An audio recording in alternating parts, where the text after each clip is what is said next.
everybody. It is Friday, December the 13th, 2024. Nightmare day, at least might seem to some of you, because Keith's editorial this week on That Was the Week is headlined, "I'm with Musk. For haters, he's the new Trump." Keith, some people are already going to switch off. You're with Musk? Isn't he the bad boy in all this? Well, certainly in popular imagination, he's only the bad boy. And yesterday it was compounded by the SEC threatening him if he doesn't pay them a lot of money related to his Twitter acquisition. And a letter back to the SEC that was published from his lawyer exposing the extent to which the SEC is going after. That's our post of the week, so let's not give away our best stuff until the end. But certainly, he's always in the news. But how you're a man who at least thinks himself on the left, Keith. I'm not entirely sure, as I've said many times on this show, whether you really are. But how can you be with Musk? Isn't he really the guy who wants to get rid of government bureaucrats, who wants to turn America into sort of a version of Tesla or SpaceX? Well, I think the core of Musk is he wants a better world for human beings. I mean, almost everything he does points to that. But I mean, that's such a meaningless phrase. I mean, even I don't want to bring Hitler in a bit early, but even Hitler would have argued he wants a better world for human beings. I mean, I actually think Hitler didn't. Hitler wanted a better world for German Aryans. Musk actually wants a better world for all humans. That is different. And he acts according to that. Everything he does, hard things, is designed to improve things. He just announced that there's going to be a smaller Tesla next year priced at $30,000 when the rivals, for example, Ford, are selling their cars for $60,000. Starlink brings good internet to people who've never had it. There is almost nothing he's doing. And if you just focus in on what he's doing in government, he was reacting against what he considers cancel culture. That led him to back Trump because he himself was canceled by Biden even in the EV world. And he's back Trump. I mean, silence. He wasn't invited to a meeting. So what? He doesn't care about meetings. I mean, silence but everything he's doing on Twitter, which is, I don't think there's any bad version of Twitter since he took it over. It's opening it up. It's considered to be bad because he's allowing people we all disagree with to speak. Well, what's wrong with that? People should be allowed to speak. So there's nothing he's doing which is in any way either right wing or negative. Yet he's the opposite of lionized. What is that? Demonized. He's demonized for being this terrible person when actually he is the best of us. He's actually the best of us. Well, what about the Randian, the Ayn Randian quality, this obsession with the market? I mean, he's obviously he's the wealthiest man in the history of the world. He's worth, I think, $400 billion as we speak. Yeah. That, again, it's not his fault, obviously. I mean, you play by the rules, you make money, and we can't criticize people for making money. But isn't there a fetish with the free market with him? Isn't he the extreme manifestation of Randian free market thinking? Well, that everything becomes the market, government. Yeah.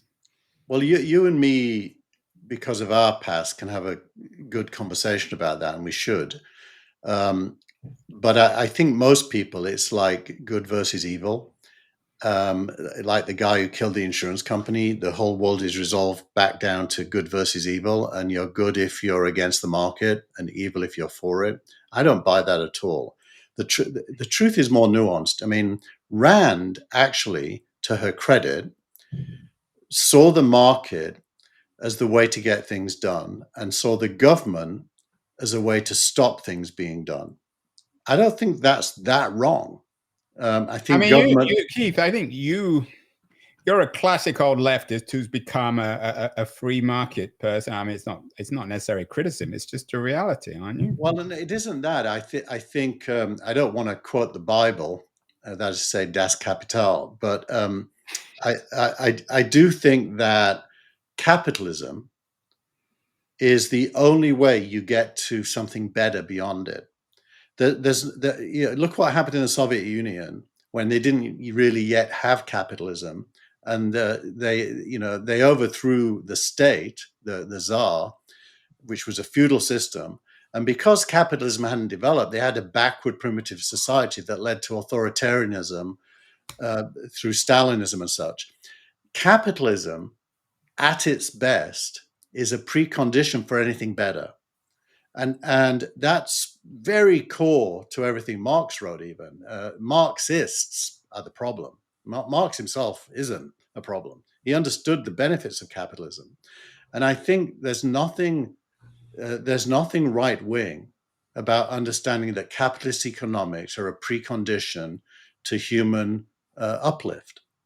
Well, Mark said that. Although this is not a show on social studies, it's a show on tech news. In your editorial, you talk about how you believe, at least, the SEC has been blatantly blackmailing Musk. Although you rely, and maybe we'll do post of the week in the middle here, you rely on a post put out by his lawyer. So who knows the context of any of this? Are you suggesting that the government's always evil, Keith, when it comes to Elon Musk? No, but I think it's because we probably all agree on this. It's become politicized. Well, it's always been politicized one way or the other, whoever's in power. Yeah, but you can't eternalize. There's something new, which the word lawfare is being used to describe it, which really started with Biden's administration and what happened to Trump, mostly legitimately, I would say. But lawfare is when instead of fighting politics, you resort to law to beat your opponents. And I think there's an element of lawfare that is now focused on Musk as the accused. Although again, I mean, I'm not a Musk hater, but on the other hand, I'm not a Musk lover like you. I mean, Musk himself is learned from the master, Trump, the war of the lawfare war. I mean, he's currently suing OpenAI and anyone else he disagrees with. So he's not exactly only a victim here; he's a perpetrator too. He's a change agent, and if that's the same as a perpetrator, I think the word perpetrator assumes he has bad intent, that it's either self-serving or negative for people. I think he's more of a change agent and a catalyst, which is a better word than perpetrator, for what comes next. And there isn't very much about what he wants to achieve that you could object to if you turn off your hatred and just think about what he's actually trying to do. We shall see on this. I mean, it's all theory at the moment. You note in your editorial that without builders, and just happens that they're billionaires and millionaires, then you don't have a positive narrative of modernization. You also quote an interesting X from Aaron Levy, who I think is politically on the left. I think he's the CEO of Box, who is also in some ways sympathetic. Is there a shift in Palo Alto, Keith? You're at the heart of Palo Alto. You know lots of VCs. Are people beginning to change their mind on Trump and Musk? I think the Valley is as politicized as Washington, D.C. So I'd say, broadly speaking, it would be wrong to answer in either way, because I think the Valley's got points of view across the entire spectrum and is very divided on it. I do think the Peter Thiel circle that Musk is in is not well regarded. Well, Musk and Thiel aren't particularly close. I think they were together at PayPal and they weren't friends then. I'm guessing there's not a lot of love lost between them, either politically or personally. Actually, they have both sentiments. They're not friends. They had a falling out. Musk got fired, actually, but there's a lot of mutual self-respect there at the same time. So I think they're in the same circles, Even if they're not friends, they are all friends with people who are friends with both of them. So that is a circle. David Sachs is one of those. And I think there is a group within Silicon Valley which is very much on Trump's side. Mark Andreessen this week, by the way, did a fantastic interview with Barry Weiss and firmly puts himself in that camp as well. Yeah, well, Andreessen is clearly a founding member. I mean, he's less philosophical than Thiel and less, I guess, entrepreneurial than Musk, but certainly. He was very philosophical on the Barry Weiss piece. I didn't put it in the newsletter because it's 2 But hours the long. Barry Weiss and Free Press they're not exactly impartial themselves. They're part of this movement, for better or worse. Well, they're definitely not impartial. Who would want to be impartial? I mean, impartial basically means you're absenting yourself from history. No one should be impartial. Aren't we impartial, Keith? I think we're lazy and not doing anything other than this newsletter. But we're not impartial. We've got points of view. Yeah. I think what's for sure is that this is going to be a profoundly consequential administration on the future of technology. John, you linked to an interesting piece by John Casti, an excellent writer. He has an important new book out, Critics of Capitalism, coming out early in the year. I read it. It's very good. He's going to come on the Keenan show. And he asked in the New Yorker, how long will the Trump crypto boom last? He wrote .con in, I think, 2001 or 2. It's a very influential book. He was there. Just give me a second, Andrew. My dog is freaking out. I told you about this dog, Keith. Luna.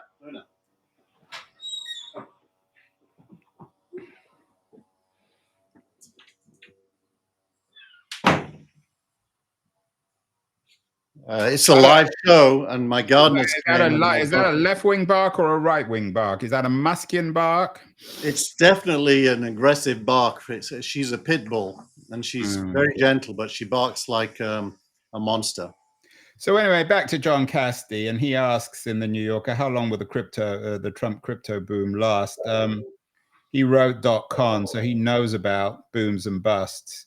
Seems to me, I mean, in the old days, in the 90s, there was the cliche, which was true, as most cliches are, that once taxi drivers, we didn't have Uber back then, but once taxi drivers were talking to you about the value of Yahoo stock or Amazon stock, you knew that the market was bound to collapse. These people coming into crypto have no idea what they're doing. So isn't there an inevitability of a crash of crypto? Well, history would say yes. Bitcoin corrects sometimes by as much as 80, 90%, roughly every 4 years. And so you would be brave to bet that it's only going to go up from here.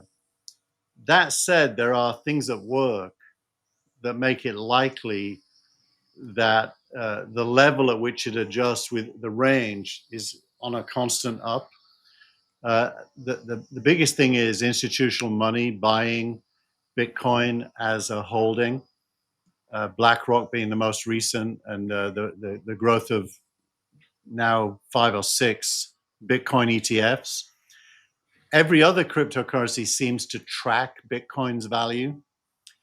And with Sachs in the White House talking about the Federal Reserve buying Bitcoin as alongside gold, you know, the demand to buy Bitcoin has never been higher. So here's my question. Maybe let me revise the question slightly. Is the Bitcoin boom, will it inevitably have an impact on the power and credibility of the Fed, of central banks? Or can you have a powerful Bitcoin and not undermine the power of the Fed? Well, you can't have more than one currency that is in popular use without undermining both issuers. So the Fed gets to print money, and it does it by loaning to banks who then owe the Fed at an interest rate that then gets notes distributed to the rest of us.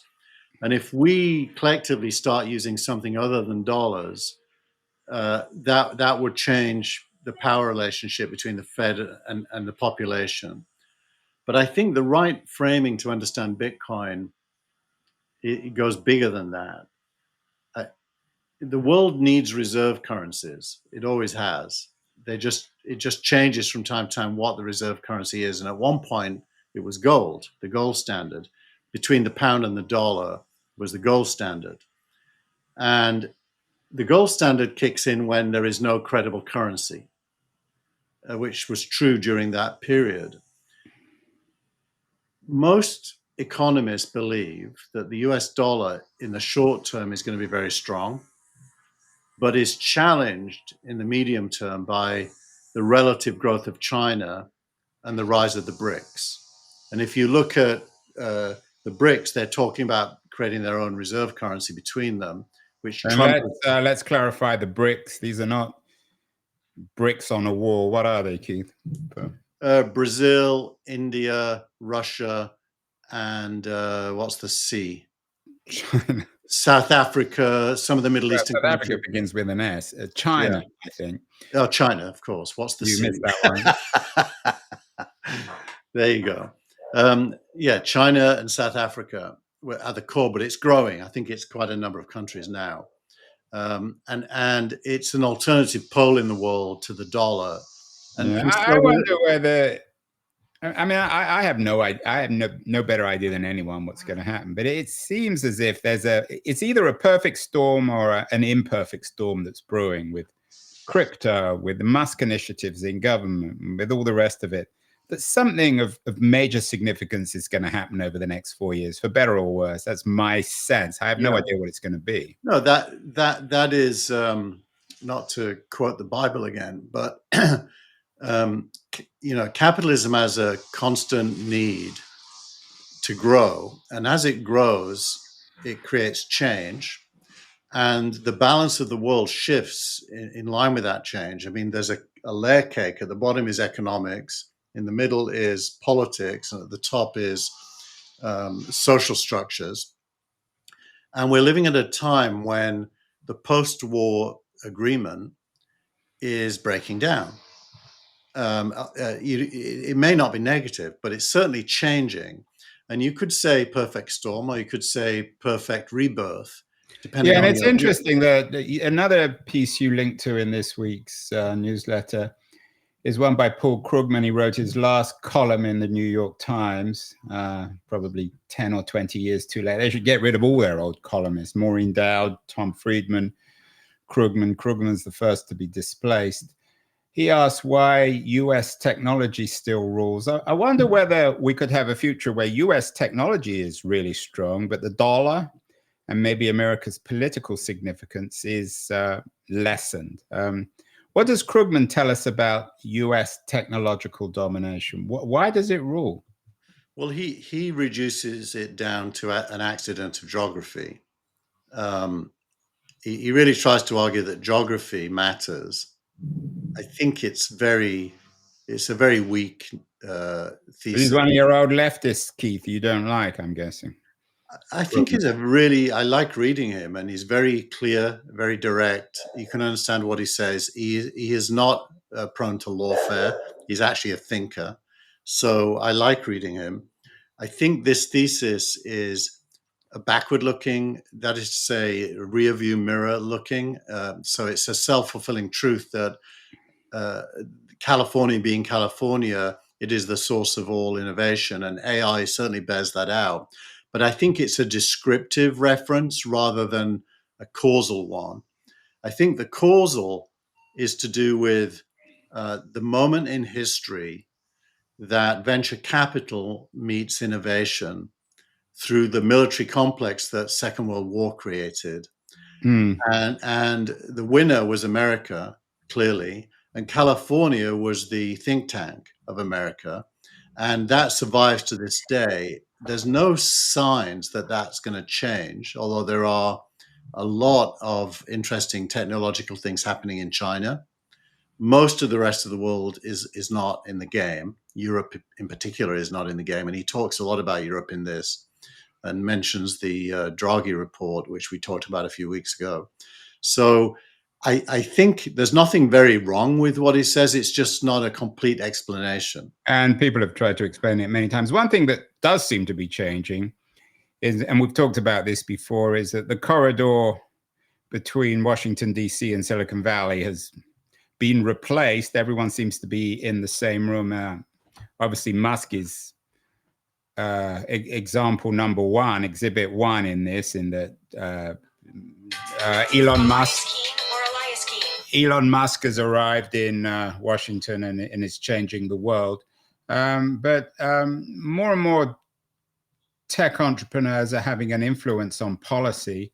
You have a piece by Joe Lonsdale, another influential technologist, was always being considered on the right, about our duties as defense technologists. So what does Lonsdale say? You said that you didn't much care for him, but after this piece, you like him a little more.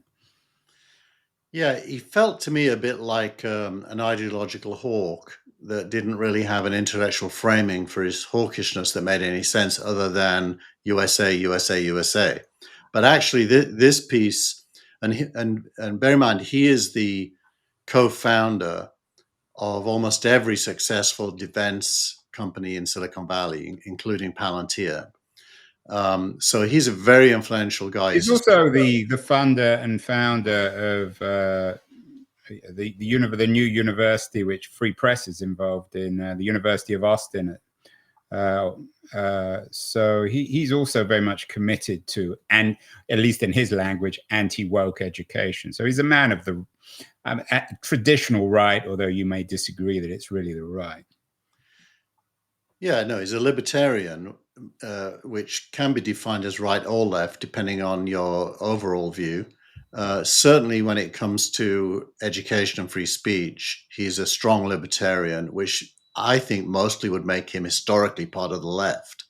I think the left has become right-wing there. Well, you just define anyone on the left as anyone you like is on the left. Anyone you don't like is on the right. So it's become entirely meaningless in your head. I actually don't like the labels. I'd rather talk about the actual thing. You said every time we bring that up, you say you don't like the labels, but you use them. Well, because you prompt me to use them, and I go with it. You're blaming me now. I'm a capitalist. We're going to have a new system here. Every time you mention left or right, you're going to get an electric shock. There you go. So, but this piece from the guy who co-founded almost every defense tech company is actually focused on what could go wrong, and he rightly says that dangerous technology in the hands of the wrong people is not a good idea. And most of what he talks about is how you protect against that through society and rules, which is not a libertarian point of view. The need for rules is clearly socially right. So is it possible that the Lonsdales and the Musks and the Saxes, who were all libertarians in their youth, have beginning to grow up and recognize a responsibility, a broader responsibility? Well, definitely as they get closer to power, and these guys, all of them, people should be aware of this, are just strikingly close to power now, which has never been true ever. Well, and they're not strikingly close to power. They are power. I mean, Musk in his own way, is probably more powerful than Trump in the sense that he owns $400 billion. Right. So as they get closer to power, with power comes responsibility because you make decisions, and you get scared of your own decisions because now they are going to be executed. So you become incredibly careful. Like if you look at what Musk has done at SpaceX over its life, he started off as a cowboy, and now he's a detailed risk measurer. And so it's in the nature of power that you become careful. And I definitely think that Lonsdale piece is a reflection of that. Yeah, and I think what's going to happen in this Trump administration is that the Lonsdale and Musks of the world are going to replace the traditional 20th century experts, the McKinsey types, the Buttigiegs, who we've always relied on, but politically perhaps aren't that savvy, and certainly economically aren't that powerful. It's going to be interesting to see how Musk and Lonsdale and Sachs before. Meanwhile, Keith, coming back down to earth a little bit, it's been a very good week in some ways for Google. They announced their new quantum chip breakthrough. The New York Times describes it as a Google breakthrough. The stock is up dramatically. It was up about 15% this week. On the other hand, Malik, you linked to as well, believes that AI might eat the browser. So what do things look like this week from Google's point of view? Overall good. Not only did they launch Willow, their quantum chip, they also launched Gemini 2.0, which is their AI platform, including capabilities in the space of being an agent, not just a foundation model. And you're right, the stock is up, mainly because the early conversations suggest that Gemini 2 is better than the other foundation models, which would be the first time Google crept ahead. Yeah, and that makes you look like a bit of a dimwit because you've always claimed that OpenAI was so far ahead that it was invulnerable in any way and that Google had no chance of catching up. Well, you could say you're the dimwit because the measure of whether OpenAI is ahead is nothing to do with the quality of the foundation model. It's to do with how many people use it. And OpenAI's benefit is that it isn't Google and is everywhere, whereas Google is Google. And so only its diaspora is using its stuff. So I still think OpenAI is invulnerable, but it isn't intellectually, invulnerable. Yeah, other platforms will grow. For example, I don't use OpenAI for coding. I use Anthropic because it's better. But I do use OpenAI for lots of other things. And by the way, OpenAI this week announced O1, its new model open to Wasn't that everyone. last week? We talked about that last We week. talked about it last week, but what they added this week is real-time voice and video input, which is amazing. And they also announced the release of Sora, the video We'll making. get to Sora in a minute, but let's go back to Malik. I know you like him, one of the most seasoned tech writers in Silicon Valley.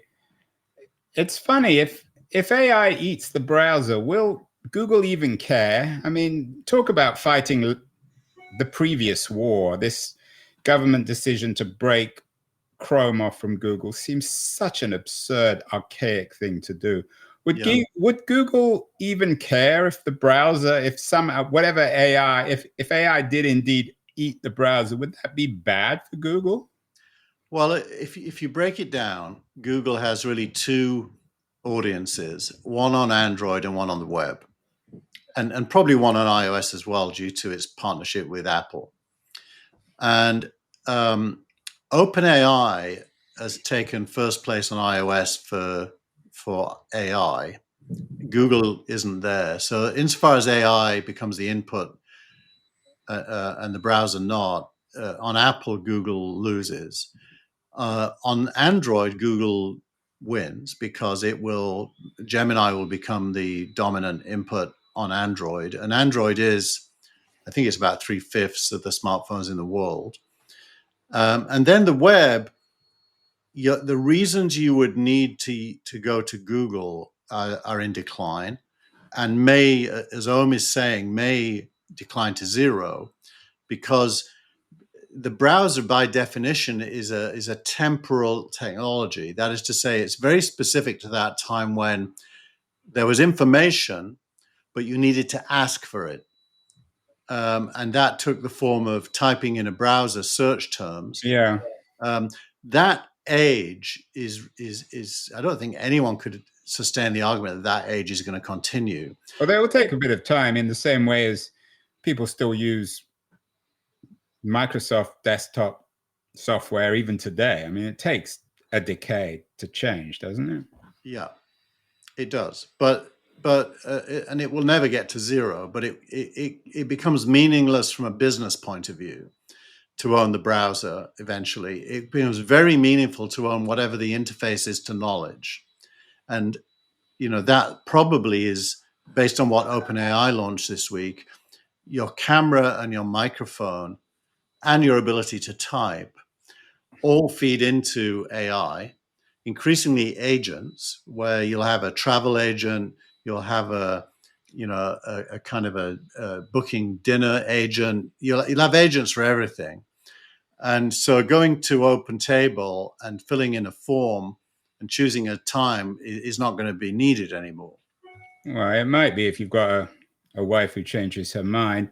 The Keen On interview of the week, appropriately enough, is with Michael Saylman, one of the smartest young programmers around. He started Facebook, I think, as a 13-year-old or a 17-year-old. He's back with them then. He launched social AI. He believes that all this obsession with humanity and AI is misplaced, and that the web now, and this comes back to Doug Rushkoff's notion of AI being the first native app for the internet, that all interactions with the internet will be with smart machines. So his social AI experiment, which was quite controversial, was real people interacting with bots in a kind of Twitter-like social media environment. He thinks of it in a generational sense. He's certainly younger than you and I. He thinks that generationally people understand that, whereas our generation don't. Do you think he may have a point? Yeah, I listened to it yesterday, and I concur with your characterization. He's super, super thoughtful and articulate on his topic, and very close to Malik's point of view, actually, that the interface is going to change and that the quality of interaction is going to go up, and that the ability of each human to leverage these tools is going to be close to free. I thought his social AI app was very clever. The difference between a human and a bot when it comes to social is almost zero if everyone It is is zero. I anonymous. don't think it is almost zero. It's zero. It It seems is zero. And if the bot's clever, you can imagine a therapist bot, for example, is probably better than a human and cheaper for sure. certainly better than a human therapist. Yeah. So I think he's imagining a world that almost exists, and for him it already does in his head, and that makes him, very pertinent to what happens next. He did say he's going to close his app down ultimately, so I don't know what his exact. Yeah, I think he did an acqui-hire with Facebook. I don't get the sense that the app was particularly successful, but he does also speak of maybe the vitality of Facebook, that clearly he's the kind of young thinker, programmer, executive that Facebook's bringing on board. So he's a smart young man. We'll have to deal with him again. And then, of course, we don't want to leave OpenAI out of things. Your company, Keith, they're not formally yours, but you've always been big believers. They came out with a new version of Sora, an open version of Sora this week. You linked to MG Siegler's piece on Sora Slaps. What I've read about it suggests that it's still not really very usable. What does Siegler say? Well, he applauds the fact that it exists. This is a video AI application. Yeah, it creates videos. I did one yesterday. I asked it to make a video of the beach in Scarborough, where I grew up, with the donkeys, with a couple in love, and in the background, donkeys with children riding. And it didn't have any pictures of Donald Trump or Elon Musk in it? It didn't. It was all donkeys and lovers. And it was, Very Yorkshire. it wasn't Scarborough for sure, but it did depict a seaside scene. It put donkeys with no kids, and the first attempt, it made the male, who was the sole human in the scene, appear to be in love with one of the donkeys. So it totally misinterpreted. Keith, you're going to get us into trouble. So it's not perfect, but the fact that it happens at all is kind of amazing. So were these right or left-wing donkeys? Definitely right-wing donkeys. They were pooping on the beach and all kinds of. Oh, disgusting. Definitely right-wing. Another piece you linked to. This is going to be the last weekly news. That was the week of the week. That was the week episode of the week. We're going to do two more. One looking back at 2024 and one looking forward to 2025. So this piece by Fifi Lee, Big Ideas in American Dynamism from Andreessen Horowitz probably fit better with that. What are they saying in terms of big ideas for 2025, Keith? So I put this in mainly to tee up next week's conversation, but they go through about 9 areas of interest for 2025. And they're not exactly making predictions, but they're saying where they're going to put their money, which is almost better than a prediction because they can make it come true. And there is another piece which we'll look at next week where Y Combinator do a request for startups for next year, saying where they're interested in applications coming from, which domains, as it were. American dynamism is a core overarching concept for Yeah, and Andreessen it comes back, Horowitz. of course, to the Krugman piece as well on why American technology rules. Yeah, and it feels a bit too desperate to me to frame it like that. I mean, America either is dynamic or it isn't. It's pretty hard. It suggests that it isn't when you frame something like this, that you have to bring, it's almost like make America dynamic again, is what's really being said, which means it may have lost its dynamism. Now, certainly in tech, that doesn't appear to be true, but it is true at the level of the entire economy. That America is far from being a modern infrastructure society. It's very old. When you travel to really modern places, you see it. So I do understand what Andreessen are doing, but I think the framing actually says the opposite of what they wanted to say. Well, we will talk more about 2024 and 2025 in upcoming shows. We've already talked about the post of the week, which was from Elon Musk's lawyer, Alex Spiro, to Gary Gensler, the chair of the SEC. I think he certainly won't be there in the Trump regime, so it'll be interesting to see. Finally, though, we have Startup of the Week, our final Startup of the Week, which is, in some ways, I think, rather old-fashioned. We use Restream for this platform, but you've given Riverside, which is a direct competitor to Restream, your Startup of the Week. According to TechCrunch, they raised 30 million Series C to expand its podcast and video recording platform. Should we be switching over? What does Riverside do that Restream doesn't do? A couple of things. It never used the cloud to store video. So every participant in a video makes their own video on their machine, which means the quality is much higher. And then they upload it for mixing after the event is finished, which means you get a much higher quality rendition. The second thing is that using it? Just because we use Restream, which is kind of good enough, but I think we can certainly consider using it. The second thing they do is they've got a lot more tools for social media and AI clip making than we have. So there, and I think the third thing worth saying is I met the founder about 3 years ago and used the platform then. The founder is now in Israel, but was then in Holland. He's Dutch, and he's a very, very clever, good guy, good thinker. And it was pleasant for me to see that he's not only survived but prospering. There's almost a nostalgia. I mean, $30 million in the old days was quite a lot. Now it's nothing, isn't it? Yeah, that's a very small Series C round. An average Series C round is between 1 and 200 million. So what will be the fair? I mean, what's the ideal when they pitch their investors? What are they telling people about where Riverside will, excuse the pun, flow in the future? They're going after the same crowd as Substack and Restream, and to some extent, any of those live broadcasting platforms like LinkedIn and Facebook, and probably not too soon in the future, Instagram, where live streaming to an audience is just a commoditized feature, if you will. They're going after being the Uber version of that, almost like the Substack of video. And what do they have of value? Is it their users or their technology? The tech is really good. And me and you should probably play with it. I have a free account. We can play with it and we can see. Well, that was the week for Friday, 13th of December. Not so much of a nightmare, perhaps, as some people might expect. Keith is with Musk, Elon Musk, that is. I'm less convinced, but I'm one of those few people still neither hates nor loves Elon Musk. There'll be a lot more Musk, I'm sure, when we look back at 2024.